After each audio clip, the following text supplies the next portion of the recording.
விவசாயியோட நெல் வயல்ல ஒரு சிட்டுக்குருவி கூடு கட்டி குஞ்சு பொறிச்சு வாழ்ந்துச்சான்.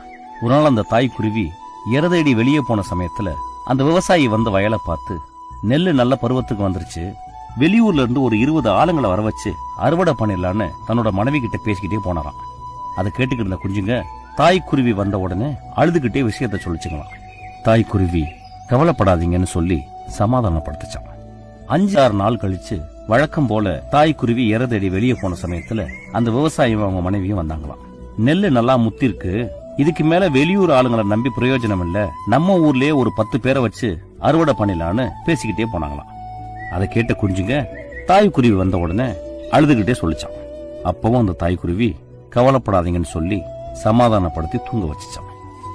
திரும்ப ஒரு 5 நாள் கழிச்சு விவசாயியும் அவங்க மனைவியும் வந்து, இதுக்கு மேல நெல்ல அறுக்காம விட்டா எல்லாம் வீணா போயிடும், வெளியாளுங்களை நம்பி பிரயோஜனம் இல்ல, நடக்கிறது நடக்கட்டும், நாளைக்கு நம்மளே இறங்கி அறுத்துடலான்னு பேசிக்கிட்டே போனாங்களாம். தாய்க்குருவி வந்தப்போ குஞ்சுங்க இந்த விஷயத்த சொல்லிச்சுங்க. தாய்க்குருவி பதட்டமாகி நம்ம உடனே இந்த இடத்த விட்டு காலி பண்ணி போகணும்னு சொல்லிச்சான். குஞ்சுங்க புரியாம பார்த்துச்சான். அந்த தாய்க்குருவி சொல்லிச்சான், ஒரு வேலையை செய்யறதுக்கு ஒருத்தன் மத்தவங்களை நம்பிக்கிட்டு இருக்க வரைக்கும் அந்த வேலை நடக்கவே நடக்காது. எப்போ ஒருத்தன் தன்னை நம்பி நம்மளே இறங்கி செய்யலான்னு முடிவுக்கு வந்துட்டானோ அதுக்கு மேல அந்த வேலை நடக்காம இருக்கிறதுக்கு வாய்ப்பு இல்லைன்னு சொல்லிச்சான்.